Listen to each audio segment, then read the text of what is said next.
Bueno, pues buenos días a todos y bienvenidos a esta conferencia dentro del ciclo organizado por la Universidad Francisco Marroquín y el Instituto Juan de Mariana de una revolución liberal en España. En esta charla quiero hablar sobre un capítulo del libro o un par de capítulos del libro, como es asistencia social y mercado de trabajo.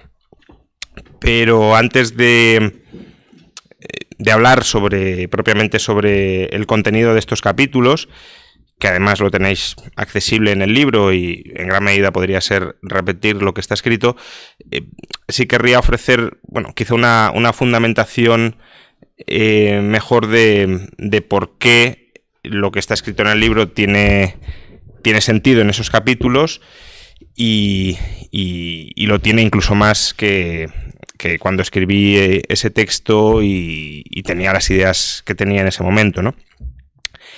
Las sociedades de mercado,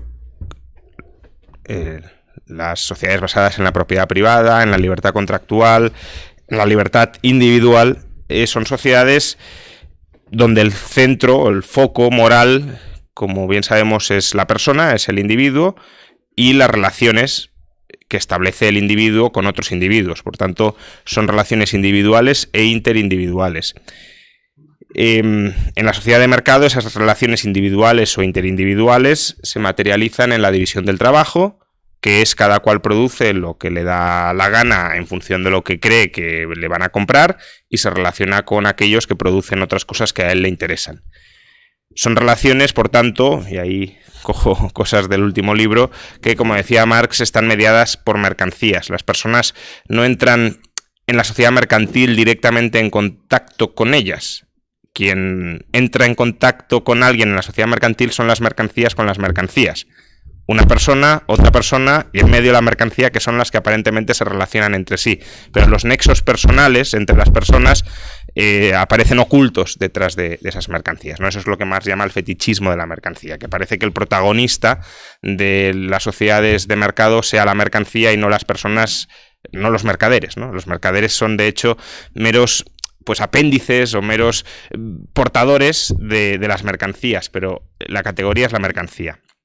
Esto se contrapone a lo que sucedía con sociedades premercado, o donde el mercado tenía un papel mucho más pequeño, donde la división del trabajo no era una división social del trabajo, sociedades que no estaban centradas en la persona, en el individuo, sino que estaban centradas en la comunidad religiosa, en la comunidad o en la clase social del momento, o, si nos vamos más hacia atrás, en el grupo primigenio, ¿no? Por ejemplo, una tribu de cazadores y recolectores, ahí el individuo pinta poco, es el grupo.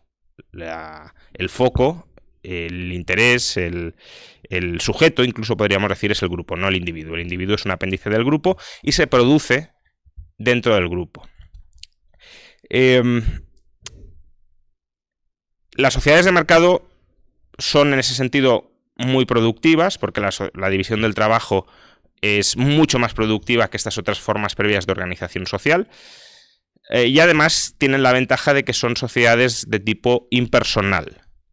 Precisamente el fetichismo de la mercancía del que hablábamos antes tiene una gran ventaja, y es que yo coopero con personas a las que no conozco o con las que podría tener prejuicios muy importantes para relacionarme personalmente. El hecho de que se interponga la mercancía, de que las relaciones estén mediadas por mercancías, hace que no preguntemos quién está detrás de la mercancía. Como dicen algunos, un trabajador religioso ortodoxo puede estar produciendo el papel para una revista pornográfica, por ejemplo. Y él ni siquiera es consciente de que cuando está talando un árbol el fruto de su trabajo puede ir a parar a esto, no le importa, o no se lo pregunta, y eso no impide que coopere con otra persona que puede ser completamente contraria a sus ideas, ¿no? Cuando ya hablamos de ideas también hablamos de nacionalidades, de etnias, de religiones, con lo cual la sociedad liberal de mercado permite ampliar muchísimo la cooperación, los lazos cooperativos, derruye fronteras, derruye segmentos religiosos, derruye prejuicios. hasta el punto de que pues las culturas o las diferencias culturales se van achicando y entramos en el fenómeno de la globalización, que algunos llaman ahora globalismo, precisamente como crítica a esto, ¿no? Que las naciones cada vez son menos importantes, el grupo nacional cada vez es menos importante y parece que hay una especie de programa dirigido a que pues solo haya una cultura en el mundo, solo haya un gobierno mundial, que bueno, es consecuencia, lo de que haya un plan es muy conspirativo, pero el hecho de que las culturas se vayan difuminando sí es consecuencia de la extensión de los intercambios impersonales de mercado. Dentro de una nación también se difuminaron las diferencias culturales que había antes de que se estableciera una cierta homogeneidad cultural. Entonces, ¿por qué digo todo esto? Pues porque, como vemos, o como he intentado expresar, las relaciones económicas se van sofisticando, se van profesionalizando, si lo queremos, se van impersonalizando. Pero claro, esto viene, si lo queremos, con una carga o con un coste de oportunidad. Y el coste de oportunidad es que las relaciones económicas personales de antaño eran también relaciones sociales, personales, humanas. Con lo cual, al destruir las relaciones económicas, las relaciones productivas de cuño personal, también desaparecen las relaciones humanas que estaban entremezcladas con esas relaciones productivas personales. Si la tribu es el sujeto productor o es el organismo productor, la tribu no solo es un organismo productor, es también un organismo de convivencia. Y si la tribu se disuelve, porque yo ya no tengo por qué juntarme con gente con la que mantengo relaciones de consanguineidad, porque puedo producir con japoneses, estando en España, las relaciones personales muy estrechas propias de la tribu, el estar día a día contigo, con los otros, el estar yendo a cazar juntos o el estar yendo al campo produciendo juntos, todo eso se pierde. Y llegamos a sociedades como las actuales, donde pues en ocasiones decimos no conocemos ni a nuestro vecino, lo cual, claro, en sociedades previas es inconcebible porque tú produces diariamente con tu vecino, tú trabajas codo con codo diariamente con tu vecino, tú te apoyas en tu vecino y tu vecino se apoya en ti. Hoy no hace falta. Tu vecino estará trabajando en otras cosas, tú estarás trabajando en otras, y a lo mejor os juntáis sin saberlo a través del mercado, cada uno produciendo mercancías y entrando en contacto con esas mercancías, pero ni siquiera sois conscientes. Y lo más normal es que ni siquiera os mezcléis. Es decir, que tu vecino trabaje para algunas actividades que tú no vas a necesitar nunca y tú para otras que tu vecino no va a necesitar nunca.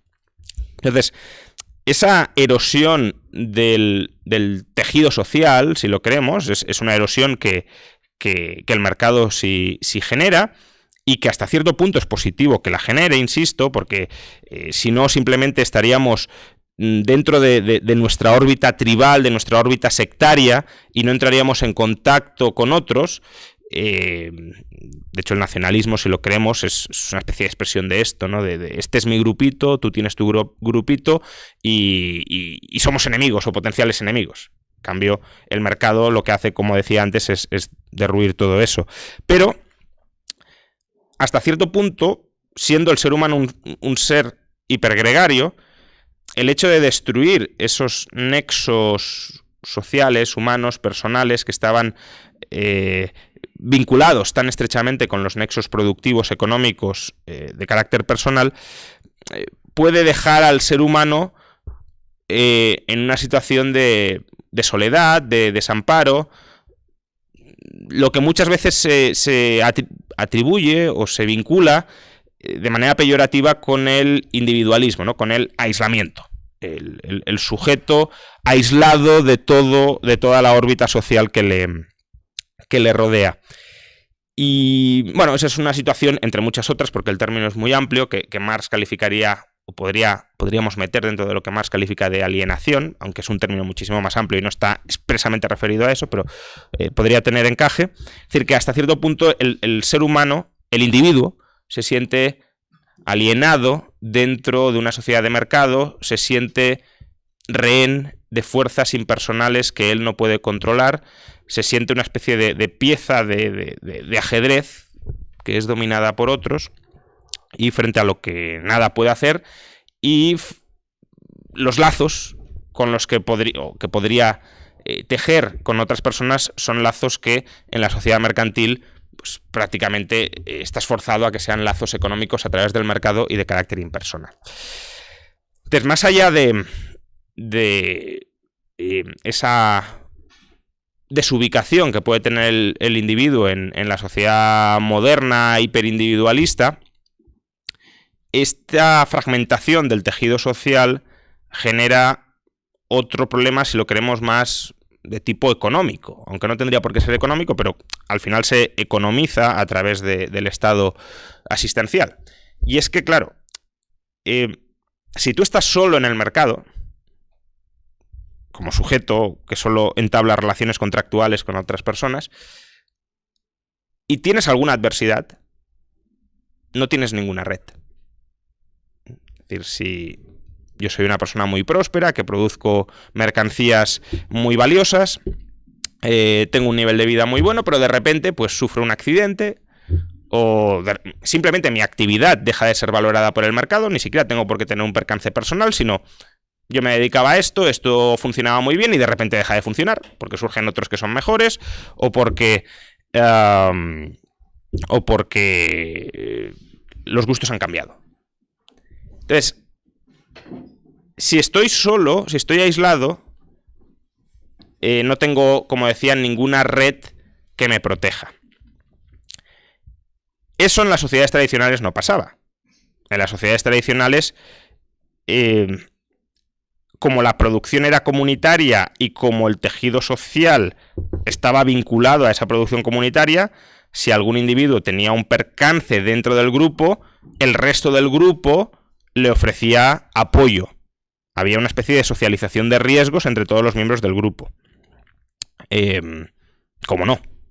Ya no solo por interés racional o por cálculo frío de racionalidad, sino simplemente por la humanidad o la afectividad que había entre esos miembros del grupo, que era fruto de la producción recurrente de carácter personal, de ir a trabajar día a día con las personas que tengo al lado. Es decir, si yo voy a trabajar todos los días con mi vecino y formamos casi una unidad afectiva, evidentemente si me pasa algo, más allá del cálculo de reciprocidad que puede hacer el vecino, me ayudará porque habrá un vínculo de afectividad.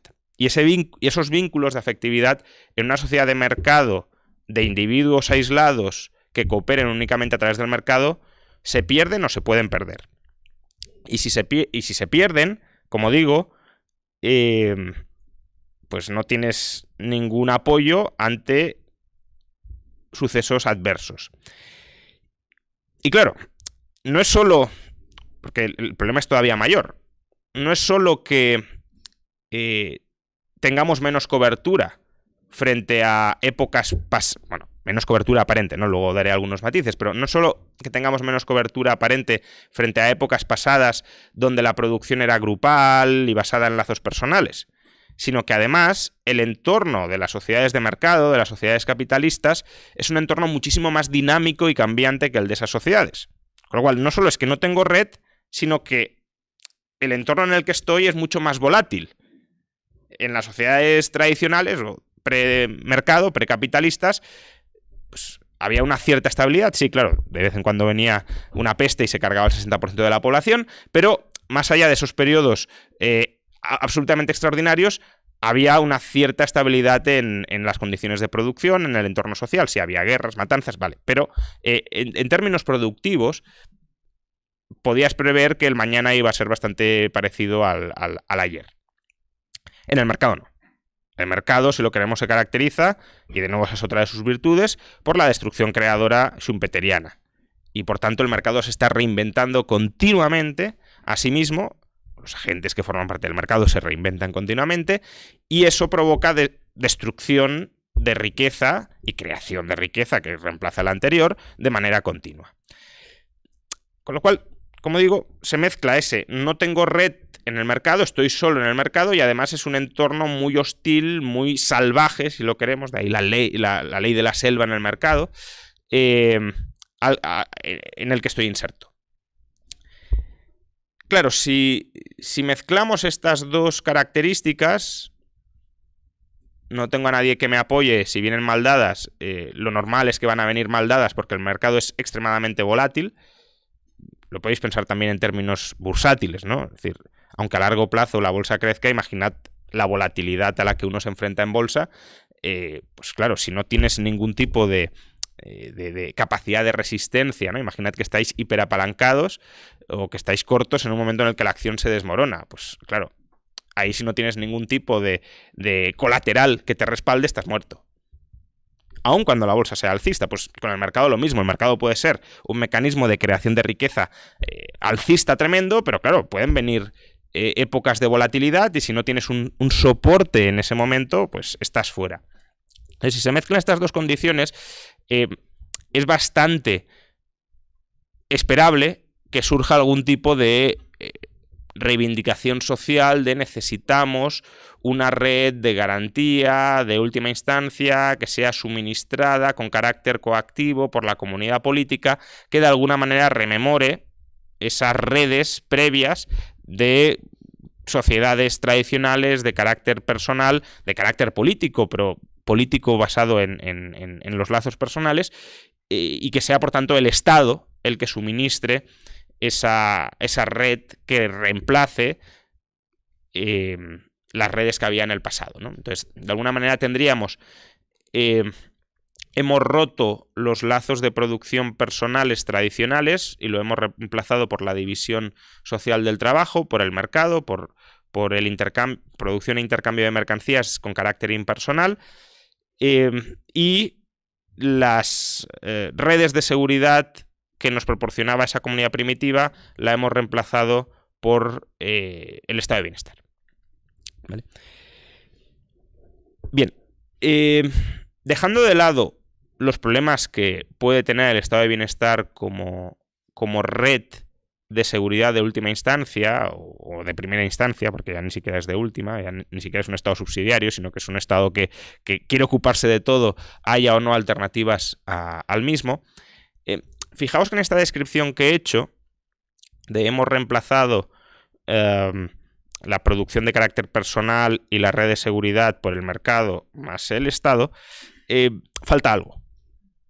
Y es que en las comunidades previas teníamos producción económica con carácter personal, lazos afectivos de carácter personal dentro de la comunidad y red de seguridad basada en parte en el interés económico también, pero sobre todo en esos lazos afectivos que derivaban pues, del contacto diario en la producción.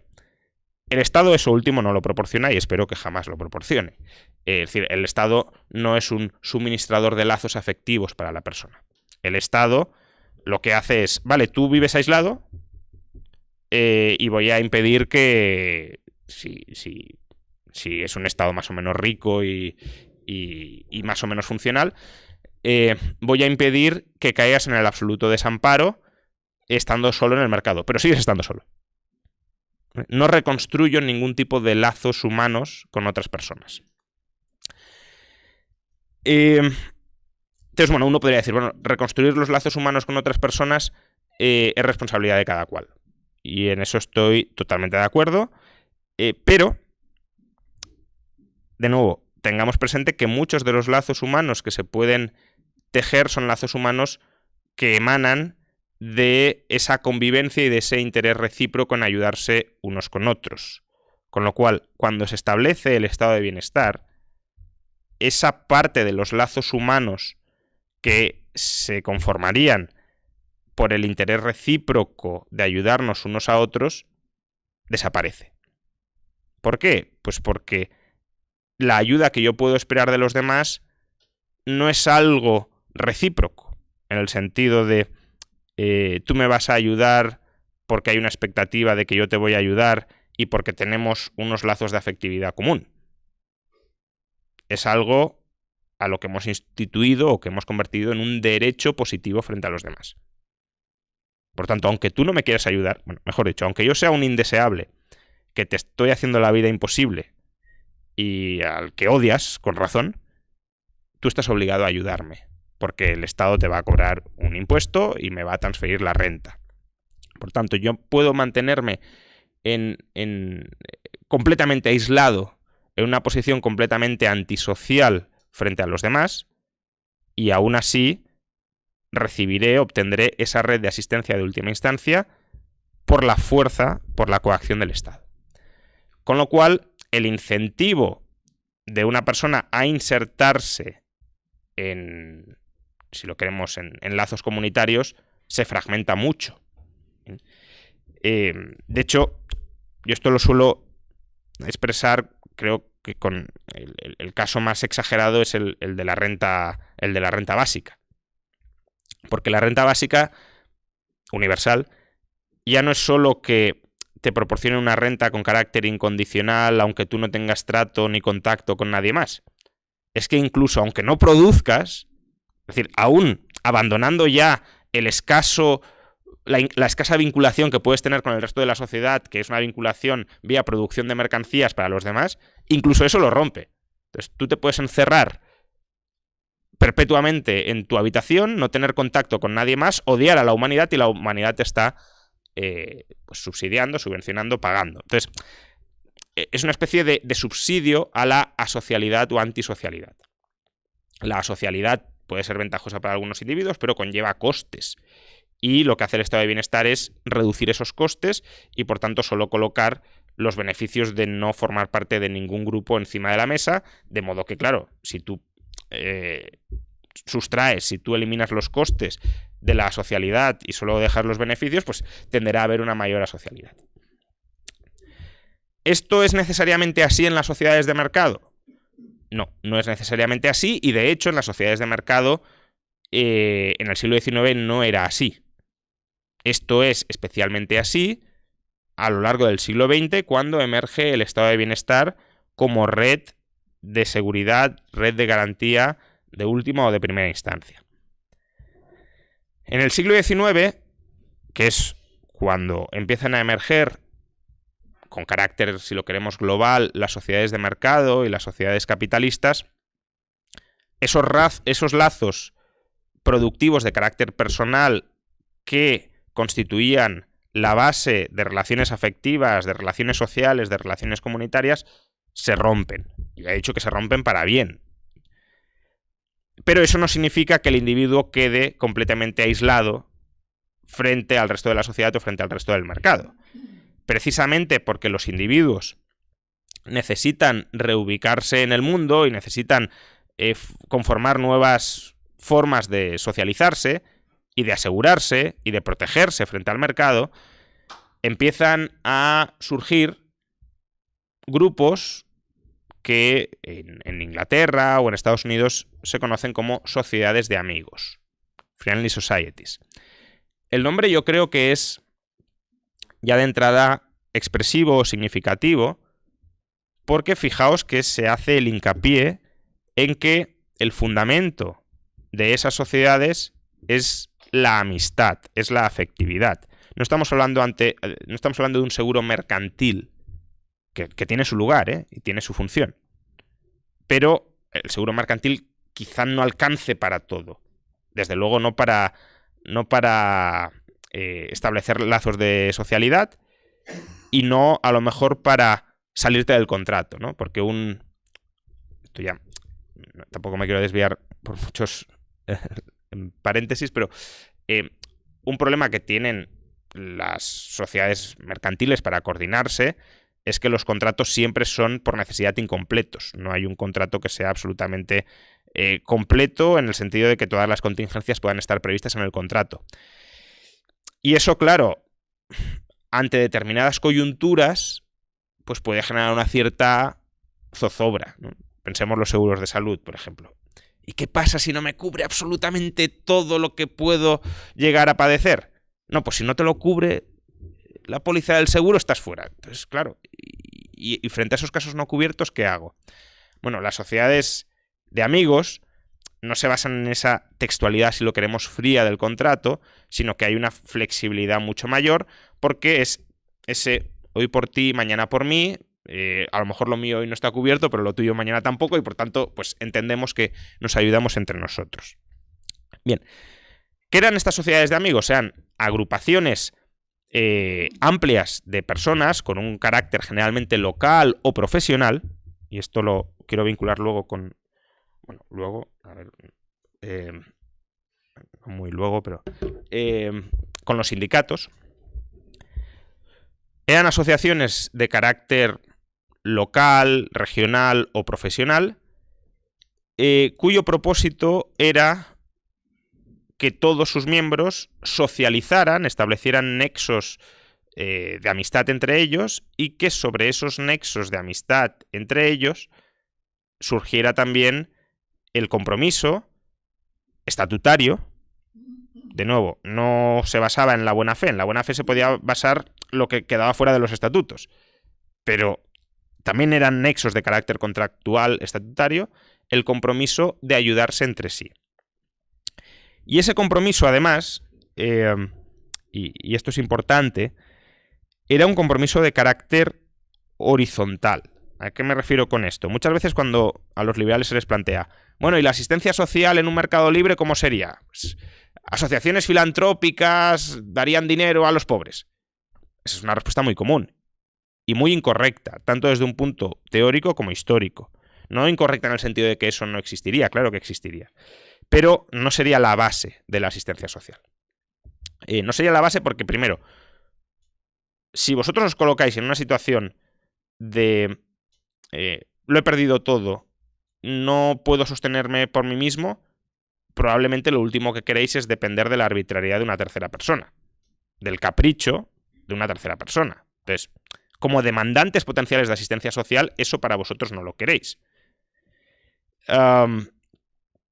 E histórico porque no era la base en el siglo XIX de la asistencia social. Entonces, la filantropía, que tiene su rol, tiene su papel, es una asistencia social de carácter vertical. Yo tengo el dinero, tú no lo tienes, tú no me puedes reclamar dinero, yo te lo doy si a mí me parece bien y a cambio de lo que yo te exija. Las sociedades de ayuda mutua, las sociedades de amigos, son sociedades horizontales. Tú y yo somos iguales, vale, sí, yo me he quedado en una situación de desamparo, pero tú me tienes que ayudar porque formo parte de una asociación donde nos ayudamos entre nosotros.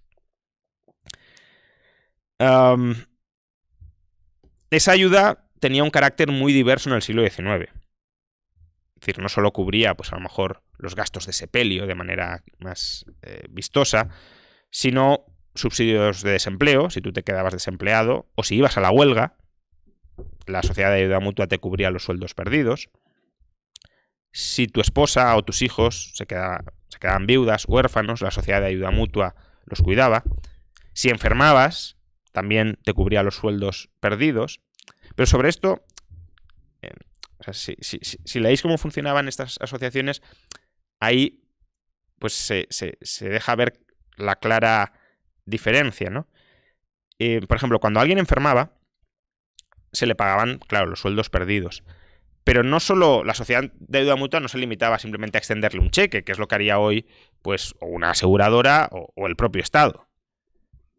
Sino que regularmente alguna persona de la sociedad de ayuda mutua se acercaba a la casa a interesarse por la salud del miembro que estaba enfermo. ¿Por qué se hacía esto? Pues por un doble motivo. Uno, porque si son sociedades de amigos, si tu amigo está enfermo, lo normal es que lo visites. El Estado no es nuestro amigo, más bien es el enemigo, y las aseguradoras no son el enemigo, pero tampoco tenemos un lazo de afectividad con ellas. Y en segundo lugar, claro, para evitar abusos. Porque si yo te visito y veo que estás enfermo, vas a seguir cobrando de la sociedad. Pero claro, si tú dices, no, yo es que aquí estoy enfermo y estoy extrayendo recursos de la sociedad de ayuda mutua y no lo estoy. Entonces, fijaos también que desde un punto de vista de control disperso hayekiano, incluso tiene más sentido que no una fría burocracia de, oye, ve al médico y si el médico te da la baja, pues sigues cobrando. Y si el médico te la da aunque no estés enfermo, pues sigues cobrando también, ¿vale? Bien. Estas sociedades de ayuda mutua llegaron a ser enormemente importantes, sobre todo en países anglosajones, pero también hasta cierto punto en España. Y solo 2 datos para ver la importancia que tenían. Bueno, otra prestación que cubrían, para que veáis la flexibilidad, antes de ir a la cobertura, la flexibilidad que podía tener este tipo de asociaciones. Si una persona perdía el empleo, también le podían cubrir las dietas de irse a otra ciudad, de hospedarse en otra ciudad y de buscar empleo en otra ciudad. Es decir, que no era solo una ayuda pasiva de, oye, pues no tienes nada, quédate ahí y ve cobrando, que es un poco el modelo actual, sino que te impulsaban, obviamente, a reinsertarte en sociedad y a reciclarte, ¿no? Entonces, como digo, estas sociedades de ayuda mutua llegaron a ser tremendamente importantes. A finales del siglo XIX en Estados Unidos, uno de cada 3 cabezas de familia, es decir, una de cada 3 familias, si lo queremos, formaba parte de una sociedad de ayuda mutua. Y en Inglaterra, el 80% de la población que empezó a recibir cobertura en el primer establecimiento del estado de bienestar en Inglaterra, que es 1911, ya formaba parte de una sociedad de ayuda mutua. Claro, nos puede parecer que a lo mejor eran cifras insuficientes o que la cobertura era insuficiente, pero este último dato para mí es expresivo. A ver, claro que la cobertura que podían proporcionar en el siglo XIX con niveles de renta per cápita y niveles de riqueza social mucho más bajos que los actuales, desde nuestra perspectiva actual nos parecerá una cobertura pobre o insuficiente. Pero es que la cobertura que podía proporcionar el estado de bienestar en esa misma época también hoy nos parecería muy pobre y muy insuficiente. Entonces, la cuestión es, hoy esas sociedades de ayuda mutua con los recursos actuales, ¿qué tipo de coberturas podrían proporcionar? Porque si en el siglo XIX ya proporcionaban coberturas casi similares a las que llegó a proporcionar el estado de bienestar, insisto, 80%, al menos en cuanto a cobertura o extensión de cobertura social, hoy también previsiblemente en ausencia de estado de bienestar y por tanto en presencia de estas sociedades de ayuda mutua, tendrían una capacidad de provisión de servicios muchísimo más amplia que la que tenían y bastante más alineada con la que hoy se demandaría, que es una cobertura obviamente mucho más amplia. Bien, y bueno, como ya estoy fuera de tiempo, solo una mención muy breve al mercado laboral y a los sindicatos. Como he mencionado antes, una base natural, si lo queremos, de emergencia de estas sociedades de ayuda mutua era el trabajo, el centro de trabajo, era la profesión. De hecho, incluso los propios empresarios, no digo todos, pero sí había empresarios que promovían en el centro de trabajo la creación de este tipo de sociedades de ayuda mutua. ¿Por qué? Pues porque, claro, si no hay estado de bienestar y un trabajador te cae enfermo, o le cubres tú los salarios o se los tendrán que cubrir entre ellos. Entonces, si el empresario no quiere pagar él los sueldos perdidos, tiene sentido que diga, oye, organizaos entre vosotros e intentad que si alguien cae enfermo, pues que entre vosotros le podáis cubrir. Entonces, el sindicato originario, que era un sindicato profesional, arraigado en el centro de trabajo, tenía un papel muy importante como órgano o actor de acción colectiva. Tanto a la hora de suministrar esta asistencia social, te has quedado desempleado, has tenido un accidente, estás enfermo, pues te cubrimos entre nosotros, cuanto a la hora de negociar con el empresario. En lugar de negociar de tú a tú, se negociaba colectivamente, pero colectivamente no como se entiende ahora, que tenemos sindicatos nacionales que son casi ramas de partidos políticos que negocian casi leyes. No estamos hablando de eso. Estamos hablando de una negociación contractual donde una parte pues tiene un poder, intenta alcanzar un poder de negociación mayor asociándose con otros colegas. Y también para ir a la huelga, como decía antes, si queremos protestar contra este empresario, vamos a perder los sueldos, tenemos una caja de resistencia a la que hemos aportado fondos comunes, echamos mano de la misma. Hoy en día los sindicatos podrían seguir... Bueno, por cierto, claro, los sindicatos eran un tipo de estas sociedades de ayuda mutua. No era el único tipo. Muchas otras sociedades de ayuda mutua, no lo he mencionado, tenían base religiosa, que es otra comunidad bastante natural, que hoy probablemente en gran medida se perdería, pero podría tener otra base en la actualidad.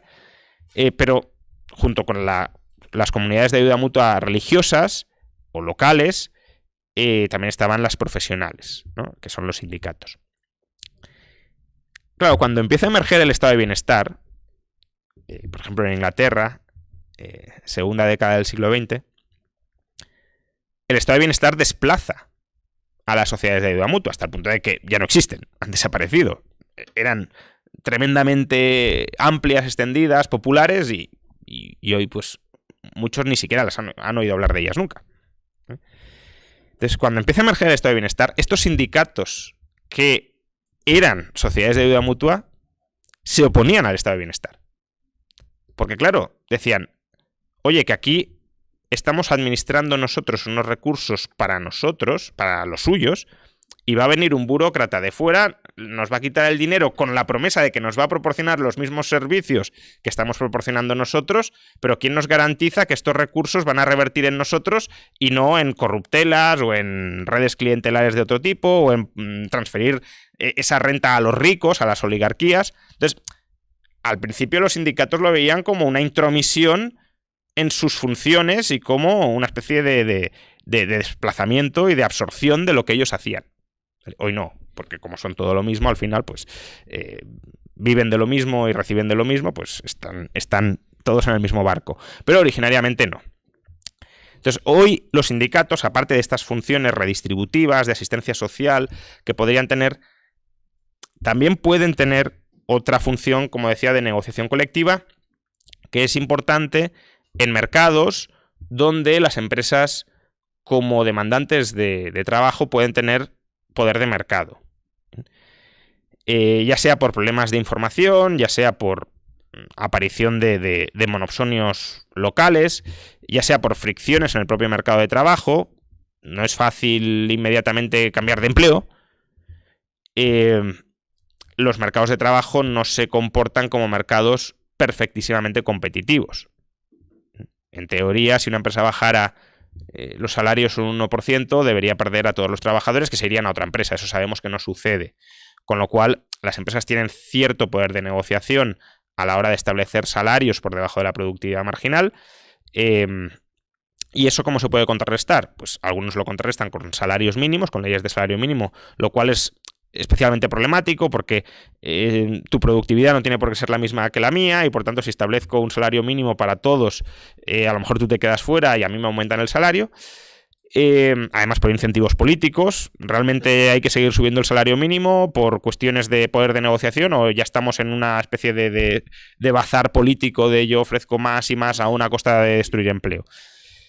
Entonces, una posibilidad sería el salario mínimo, la otra son los sindicatos, pero insisto, no el sindicato que tenemos en la cabeza como modelo actual, sino el sindicato tradicional del siglo XIX con base en la empresa, en la fábrica, si lo queremos, en el centro de trabajo. El sindicato, o sea, sí el empresario tiene poder de mercado, porque tiene una cierta capacidad monopsónica, el sindicato no deja de ser una especie de, si lo queréis, de monopolio laboral, ¿no? Porque nos asociamos todos y negociamos en nombre de todos. Puedo restringir la oferta de trabajo para elevar su precio. De la misma manera que el empresario puede reducir la demanda para bajar su precio, el sindicato puede reducir la oferta para subir el precio. Y entonces pasamos a una negociación bilateral donde no está claro que ninguno de los dos tenga poder de mercado y donde se puede nivelar esa situación allí donde exista ese poder de mercado. No tiene por qué existir en absolutamente todas partes, pero allí donde exista, sí. Ya para terminar, porque ya me he extendido demasiado, en gran medida lo que quiero resaltar con esta charla es que el mercado es una institución magnífica para crear riqueza, pero no resuelve absolutamente todos los problemas sociales, ni pretende resolverlos. Muchas veces planteamos la dicotomía Estado-mercado como si fueran las dos únicas instituciones posibles. Y hay otro tipo de instituciones que podríamos incluir dentro del sector asociativo no mercantil, que son asociaciones o son instituciones, mejor dicho, perfectamente compatibles con los principios del liberalismo, porque se basan en la libertad de asociación y en la libertad individual, cosa que no sucedía con, como ya he dicho antes, con los grupos tradicionales, con las comunidades tradicionales donde el individuo estaba anulado, y que son necesarias para complementar aspectos de la vida que el mercado no cubre, y también quizá para corregir determinados fallos de mercado que la mera lógica mercantil no subsana. Y no he mencionado el caso de los bienes públicos, porque no entra aquí, pero podría ser otro ejemplo de acción colectiva que puede ser corregida y mejorada a través de este tipo de asociaciones no mercantiles, pero sí de carácter voluntario. Sobre todo porque, y ya termino de verdad, probablemente ninguna de estas instituciones, ni el mercado, ni estas asociaciones de carácter no mercantil, vaya a proporcionarnos una sociedad perfecta. Es decir, no creo que haya que pensar en esos términos de qué combinación de instituciones nos va a traer el nirvana, sino qué combinación de instituciones nos va a traer la mejor sociedad posible o la menos mala de las sociedades posibles. Y claro, cuando la alternativa a esta combinación de mercado y asociaciones no mercantiles, que ya digo, no van a solucionar absolutamente todos los problemas habidos y por haber, pero sí vehiculizan, si lo queremos, muchas soluciones a muchos problemas. Cuando a esta combinación la contrastamos con las soluciones que nos proporciona el Estado, creo que claramente hay muchos más riesgos y muchas más imperfecciones, y eso lo podríamos debatir, en la parte estatal, en las soluciones administradas y suministradas a través del Estado, que en las soluciones suministradas a través de esta combinación de mercados y de asociaciones voluntarias de carácter no mercantil, como por ejemplo las sociedades de amigos o los sindicatos de verdad, no los sindicatos cuasi verticales que tenemos hoy. Muchas gracias a todos.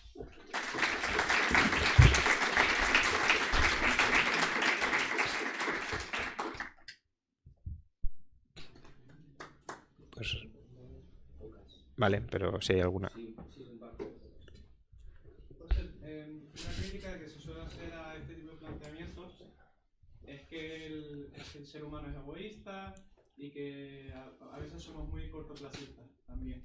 Y que a lo mejor incluso el deseo egoísta de hoy por ti, mañana por mí, pues a lo mejor no aplica. Entonces, ¿es necesaria digamos, una moralidad fuertemente altruista en una sociedad libre para que estas cosas funcionen? ¿O el propio egoísmo llevaría a que se desarrollen estas sociedades también?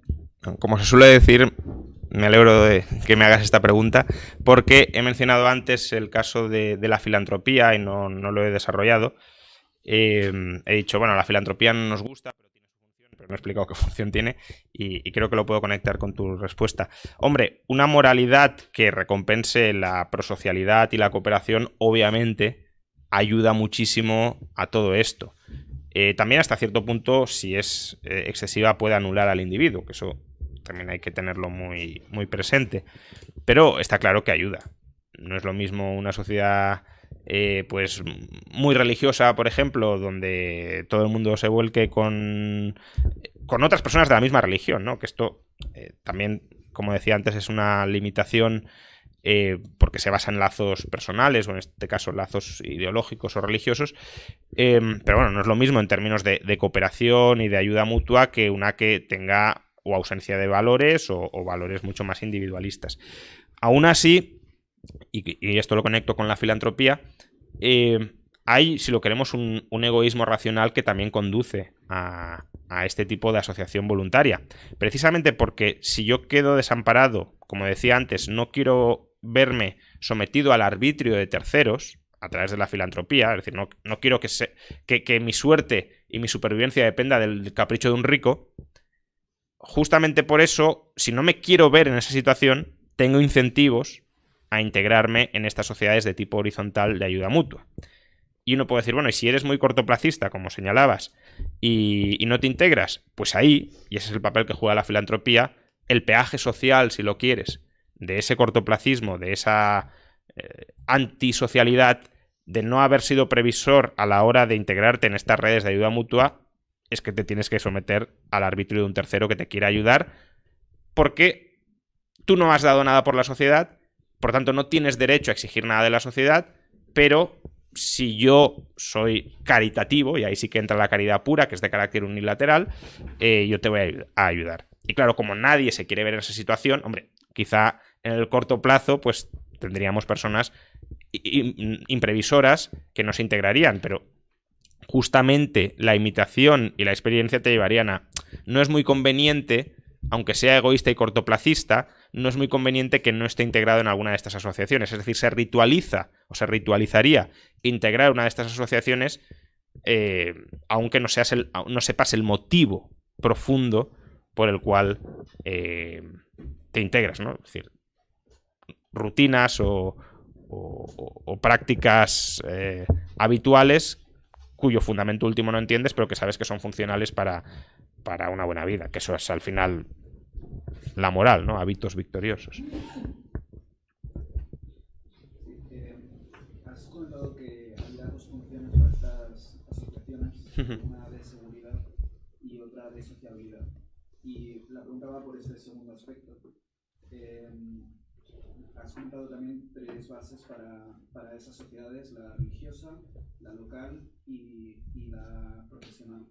En una sociedad más urbana, en la que hay muchos movimientos geográficos de la población y que el mercado es bastante cambiante y cambios de sectores, ¿qué tipo de sociedades, y bueno, también la religión cada vez está más presente en la sociedad, cuál podría ser una base más permanente en el tiempo para garantizar esas relaciones estables y no que salgas de un sector y pierdas la cobertura y ya no estés asociado a ese sindicato, por ejemplo?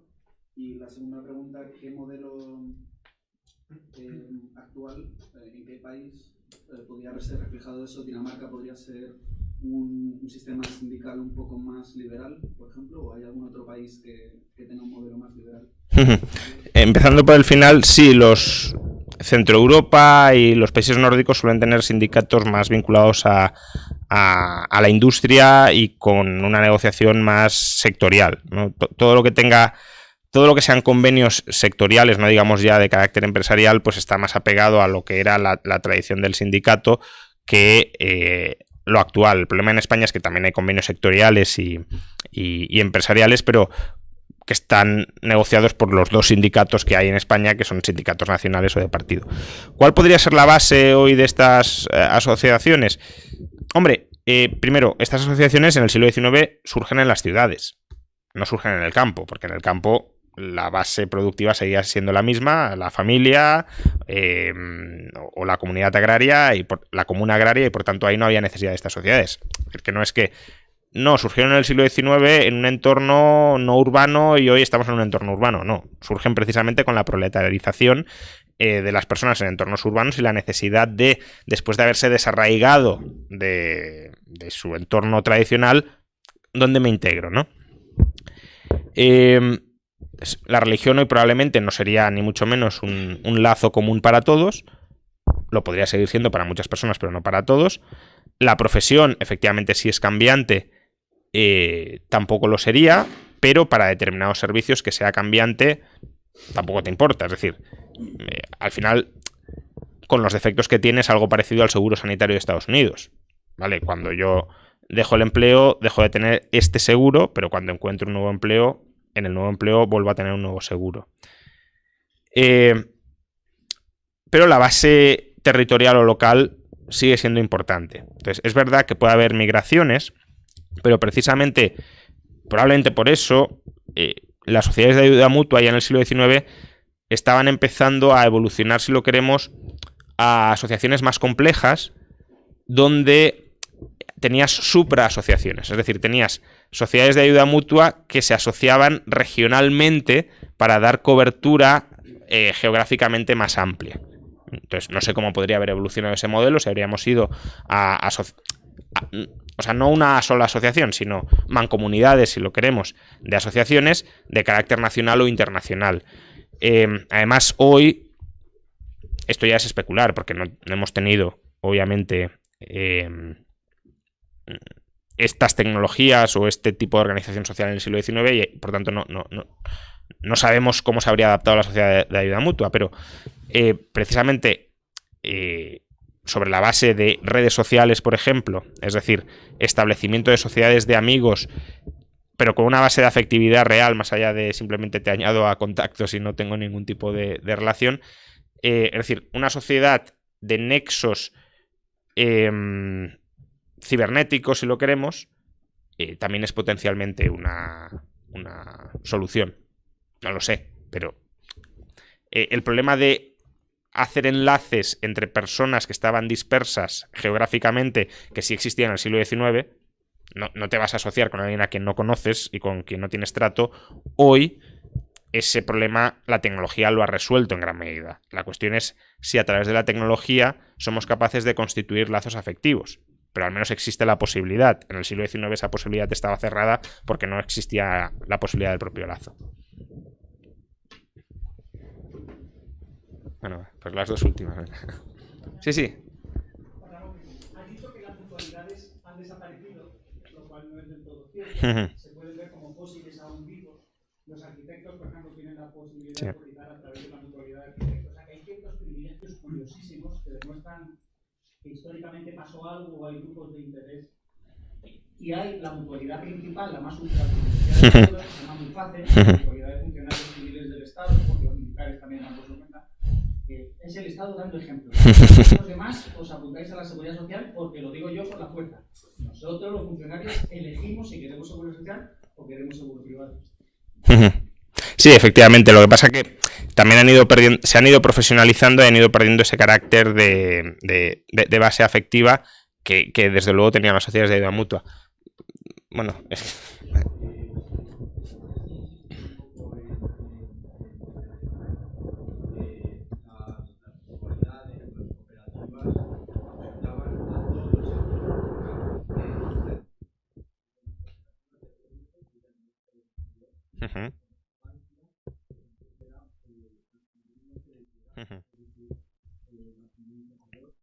igual que Caja de Andalucía en su día, etcétera, etcétera. Es decir, ese problema está dentro de lo que se llama los grupos intermedios, ¿no? Los grupos entre el Estado y el ciudadano. ¿Por qué han desaparecido? Han desaparecido por una razón.